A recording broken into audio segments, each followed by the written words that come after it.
একদিন সকালে গ্রামের পল্টু বাজারে গিয়েছিল। বাজার থেকে ফেরার সময় হঠাৎ আকাশে কালো মেঘ জমতে শুরু করলো। পল্টু আকাশের দিকে তাকিয়ে বলল, উফ, আজ মনে হচ্ছে বৃষ্টি হবে, অথচ আমার কাছে ছাতা নেই।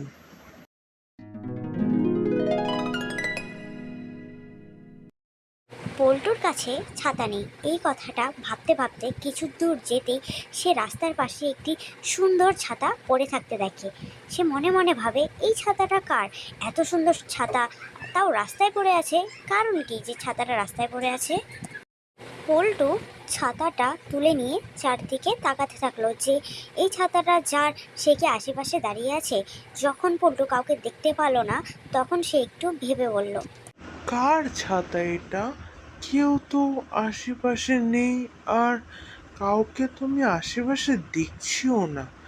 যাই হোক, মালিককে পরে খুঁজে দেব। এখন বৃষ্টি এলে এই ছাতাটা আমার কাজে লাগবে। ভাগ্যিস ছাতাটা পেয়ে গেলাম। আকাশে কেমন কালো মেঘ করছে, বৃষ্টি এসে পড়লে তো আমি ভিজে যেতাম। ছাতাটা এখন যাই, বাড়ি নিয়ে যাই, পরে মালিককে আমি নিশ্চয়ই দিয়ে দেব। পল্টু ছাতাটা নিয়ে বাড়ির দিকে হাঁটতে শুরু করলো।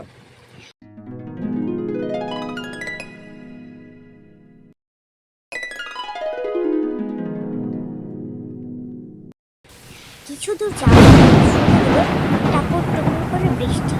পল্টু সঙ্গে সঙ্গে ভাবলো, বাহ, ভালোই হয়েছে তো ছাতাটা নিয়ে, এখন আমি একদম ভিজবো না। বাহ, আজ আমার ভাগ্যটা তো সত্যি অনেক ভালো। আমি ভেবেছিলাম যে আজকে আমাকে বৃষ্টিতে ভিজতে হবে, কিন্তু হঠাৎ কাল ছাতাটা পেয়ে গেলাম। কিন্তু যাই হোক, আমার ভাগ্যটা তো খুব ভালো, আমাকে তো আর বৃষ্টিতে ভিজতে লাগলো না।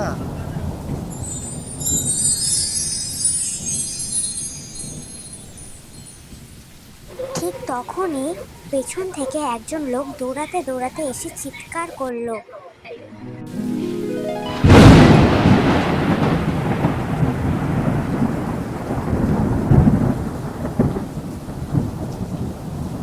এই যে ভাই, দাঁড়ান দাঁড়ান, এই ছাতাটা কোথায় পেলেন আপনি?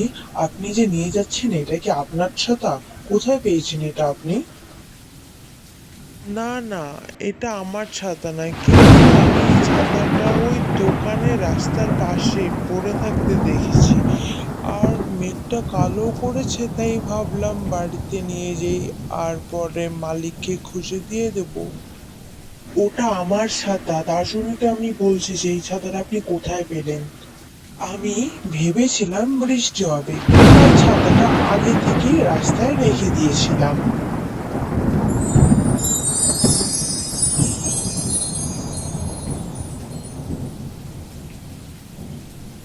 আচ্ছা মশাই, তো আপনি বৃষ্টি হবে বলে ছাতাটা রাস্তায় রেখে দিয়েছিলেন?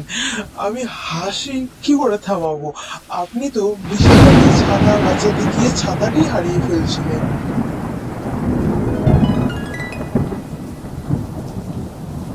আচ্ছা ভাই, ছাতাটা তো আমার, আর আপনি আমাকে পেয়ে দিয়েছেন, তার জন্য অনেক ধন্যবাদ। এখন ছাতাটা আমাকে দিন। হ্যাঁ ভাই, আপনার ছাতাই দিয়ে দিচ্ছি, কিন্তু আপনি যদি এখন ছাতাটা নিয়ে চলে যান, আমি তো ভিজে যাব। তাহলে কি করা যায়? হ্যাঁ, আপনিও তো ঠিক কথাই বলেছেন, ছাতাটা আমার হলো, আমি তো হারিয়ে ফেলেছিলাম। আপনি যদি ছাতাটা এইভাবে না নিতেন, তাহলে তো আমি ছাতাটা খুঁজে পেতাম না। তাহলে কি করা যায়? আমি ছাতাটা নিয়ে গেলে তো আপনি ভিজে যাবেন। আচ্ছা, একটা কাজ করা যায়। ছাতাটা তো মোটামুটি অনেকটাই বড়, আমরা দুজন এঁটে যাবো একটার মধ্যে। তো চলুন দুজনে একসাথে যাওয়া যাক, আপনাকে বাড়ি পৌঁছে তারপরে আমি ওখানে থেকে চলে যাব।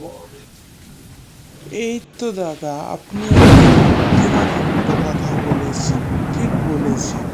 আপনিও ভিজবেন না, আমিও ভিজবো না, চলুন তাহলে আগানো যাক।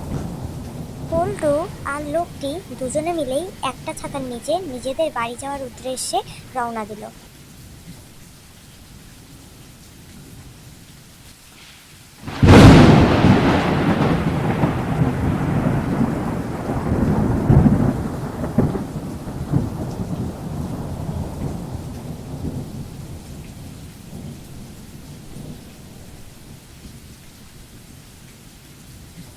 বাড়ির কাছে এসে লোকটি পল্টুকে ধন্যবাদ দিয়ে ছাতাটা নিয়ে চলে গেল।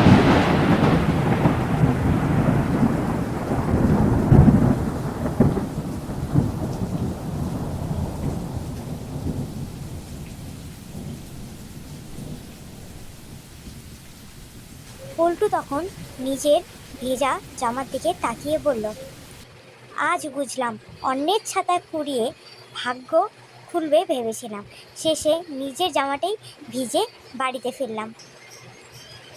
সেই দিনের পর থেকে পল্টু একটি জিনিস ঠিক করলো, রাস্তায় কিছু পড়ে থাকলে আগে মালিককে খুঁজবে, তারপর নিজের কথা ভাববে।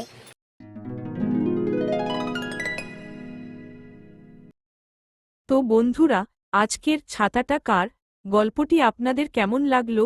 গল্পটি যদি আপনাদের ভালো লেগে থাকে তাহলে অবশ্যই একটা লাইক করে জানাবেন, আর গল্পের কোন অংশটা আপনাদের সবচেয়ে বেশি মজার লেগেছে সেটা কমেন্ট করে আমাকে জানাতে ভুলবেন না।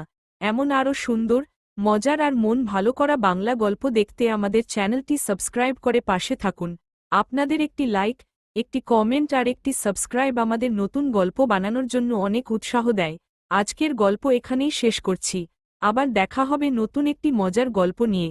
ততক্ষণ পর্যন্ত সবাই ভালো থাকবেন, সুস্থ থাকবেন এবং হাসিখুশি থাকবেন।